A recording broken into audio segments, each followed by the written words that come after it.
अस्सलाम वालेकुम व्यूअर्स, मैं हूं शाकिर सोलंकी। व्यूअर्स, पीटीआई ने एक नया रोला डाल दिया है। एक तो पॉलिसियों में तजादात हैं, पॉलिसियों में कंफ्यूजन है। पीटीआई इस वक्त बिल्कुल भी परेशान लग रही है। कोई मुत्तफ़िका फैसला नहीं हो पा रहा पीटीआई का। हर बंदे का अपना अपना अलग अलग मौक़िफ़ होता है। हाँ, सियासी कमेटी होती है, सियासी कमेटी का फैसला तो आता है, लेकिन उसमें भी इनके इख्तलाफात नज़र आते हैं। आज पार्लिमानी जो खुसूसी कमेटी चीफ जस्टिस की तैनाती के लिए कायम की गई है, उसका इजलास हुआ एक, उसका पीटीआई ने बाइकाट कर दिया। इतलात ये आई कि सेनेटर को एक को बिठाया था, बाकी दो एमएनएस जो थे वो निकल आए थे। फिर इजलास बेनतीजा ख़त्म हुआ पार्लिमानी कमेटी का। तो पार्लिमानी कमेटी ने फैसला किया कि इनको मनाया जाए, इनको मिन्नत तरला किया जाए कि भाई आ जाओ, बैठो कमेटी में तो फैसला करें चीफ जस्टिस का। 3 नाम आ गए हैं, जस्टिस मंसूर अली शाह साहब, जस्टिस मुनीब अख्तर साहब और जस्टिस यहया आफरीदी। ये 3 नाम कमेटी को मौसूल हो गए हैं रजिस्ट्रार ऑफिस की तरफ से। इन पर गौर करना है, इनके फैसलों का जायजा लेना है, इनके कंडक्ट का जायजा लेना है कि कौन सा जज चीफ जस्टिस के ओहदे के लायक होगा। तो ये कमेटी इस मकसद के लिए बनाई गई है। पहला इजलास बेनतीजा इसलिए खत्म हुआ क्योंकि पीटीआई ने बाइकाट कर दिया। फिर पीटीआई को मिन्नत समाजत की गई और स्पीकर ने मुदाखलत की। फिर स्पीकर ने सब कमेटी कायम की।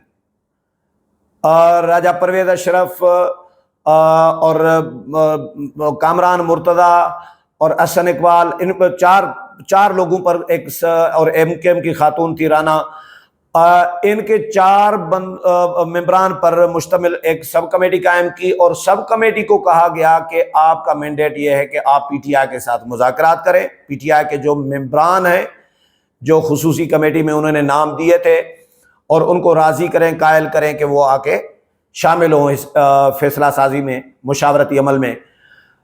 कमेटी ने फिर बैरिस्टर गौहर से बात की। फिर स्पीकर से दरखास्त की गई कि वो टाइम दे दें हमें मुलाकात के लिए। स्पीकर ने इन सबको बुलाया, बैरिस्टर गौहर आए और उधर से 4 अरकान जो कमेटी के थे वो आए, लेकिन बैरिस्टर गौहर नहीं माने। बैरिस्टर गौहर ने बिल्कुल लाल झंडी करा दी कि भाई हम नहीं बैठेंगे इस कमेटी में, क्योंकि बैरिस्टर गौहर का ये मौक़िफ़ है कि हमारी सियासी कमेटी ने फैसला किया है, मुत्तफ़िका फैसला है, हम इस कमेटी में नहीं बैठेंगे इजलासों में, यानी आज के इजलास में भी, आइंदा भी इस कमेटी का हिस्सा नहीं होंगे। भैया जी, आपने फिर नाम क्यों दिए थे? अब कह रहे हैं बैरिस्टर गौहर के क्योंकि ये तरामीम गैर आईनी है। वजह ये बताई जा रही है कि वजह ये है कि ये तरामीम गैर आईनी है, हम इनको नहीं मानते। मैंने कहा ना कि कन्फ्यूजन और तजादात। कैसे कन्फ्यूजन और तजादात? एक तरफ इस आईनी तरामीम के मुखालफत में वोट दिया सेनेट में, 4 वोट जो पड़े थे वो मुखालफत में पड़े थे, और फिर इन्होंने कमेटी को मान भी लिया, कमेटी के लिए नाम भी दे दिए। जब स्पीकर ने नाम मंगवाए पीटीआई से, सुन्नी इत्तेहाद काउंसिल के पार्लियामानी लीडर से, तो उन्होंने 3 नाम दे दिए, 2 कौमी असेंबली से, 1 सेनेट से। पीटीआई ने नाम दे दिए कि ये हमारे पार्लियामानी खुसूसी कमेटी में शामिल करें हमारे मेंबरान शामिल करा के अब बाइकाट कर दिया। फिर अब कह रहे हैं कि गैर आईनी है, हम मानते नहीं है इन तरामीम को, यानी कमेटी को भी नहीं मानते।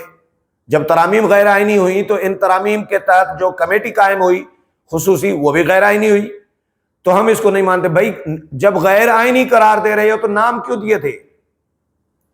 आपने नाम दिए, लिहाजा आप इसको तस्लीम कर चुके। देखें कितना कंफ्यूजन है।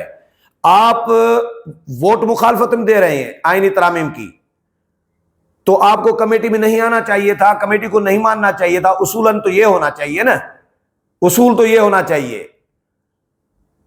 कि भाई आपने वोट मुखालफत में दिया तो आप उस तरमीम को न माने, और तरमीम को न मानने का मतलब है यह है कि पार्लिमानी कमेटी को भी न माने और फिर नाम भी न देते।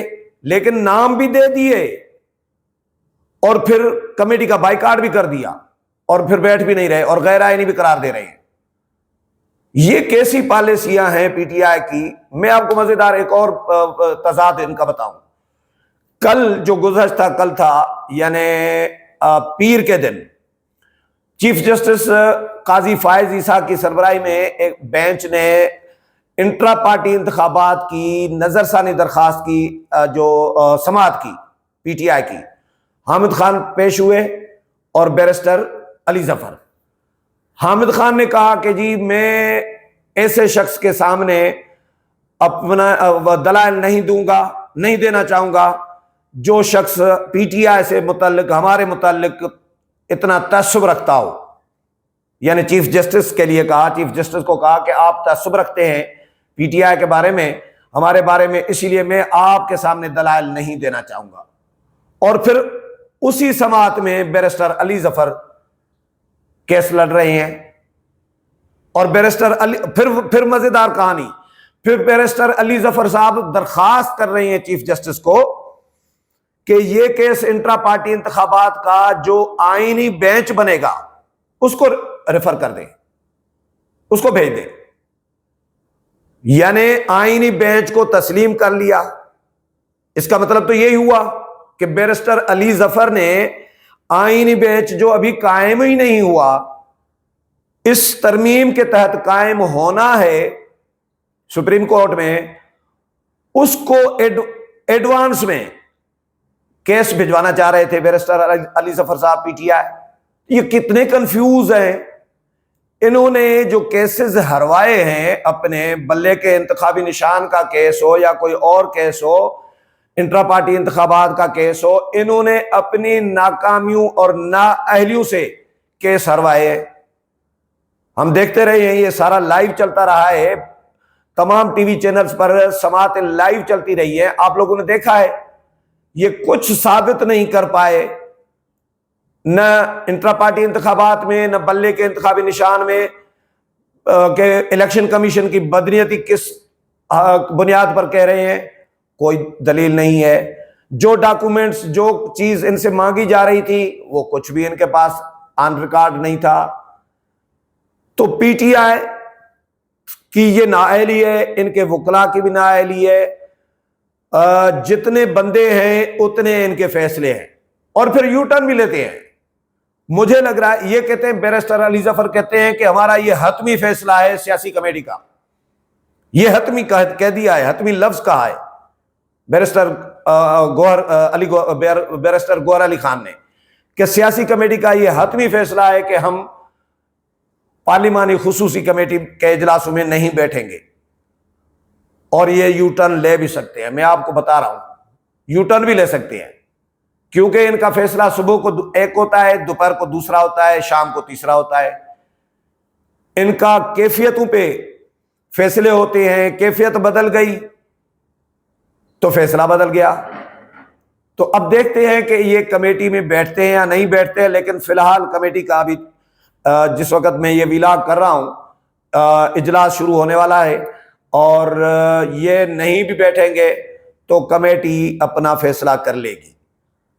या तो 12 रुकनी कमेटी इस तरह होगा कि जो 3 को माइनस करके पीटीआई के लोगों को 9 रुकनी कमेटी करेगी 2/3 मेजॉरिटी के साथ, और या फिर पीटीआई के इन 3 मेंबरान की जगह पर अपोजिशन से और मेंबरान ले लेंगे जेयूआई से, तो जेयूआई के 3 और आ जाएंगे। तो ये तो ऐसा लग रहा है, अगर ऐसा हुआ, अगर इनकी जरूरत पड़ गई मेंबरान की कि 12 ही होने चाहिए फर्ज करें, तो फिर तो मुझे लग रहा है कि पीटीआई ने हुकूमत की सहूलतकारी की है। कौमी असेंबली और सेनेट में हमने देखा हुकूमत की सहूलतकारी की है। रजा खट्टी के साथ कल जो प्रोग्राम किया हमने, वो हुकूमत की सहूलतकारी पे था कि कैसे पीटीआई ने तरामीम मंजूर कराने के वक्त हुकूमत की सहूलतकारी की। न कौमी असेंबली में कोई हंगामा खड़ा किया, वैसे शोर शराबा, कापियां फाड़ते हैं, स्पीकर डाइस का घेराव करते हैं, नारेबाजी हो रही होती है, धक्कम पेल।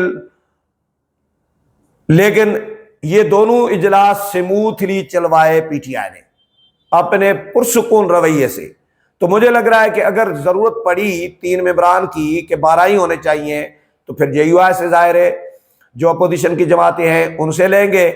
और फिर ये PTI ने पक्का पक्का सहूलतकारी की है और ये जस्टिस मंसूर अली शाह के साथ दुश्मनी की है कि PTI होती तो हो सकता है मंसूर अली शाह के हक में भी फैसला आ सकता था, लेकिन अब क्योंकि ज़ाहिर फैसला तो कमेटी ने करना है, हो सकता है मंसूर अली शाह का करे कमेटी, मुझे नहीं आइडिया।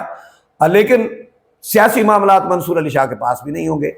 सियासी मामलात, आईनी मामलात वो तो चले जाएंगे आईनी बेंच के पास, तो बेंच ही फैसला करे, आईनी बेंच ही फैसला करेगा। तो PTI की कंफ्यूज पॉलिसियां और मुतजाद जो फैसले हैं वो मैंने आपके साथ शेयर करने थे जो किए हैं। उम्मीद है प्रोग्राम पसंद आया होगा। अगले प्रोग्राम में फिर मुलाकात होगी, तब तक इजाजत चाहता हूँ। अल्लाह हाफिज।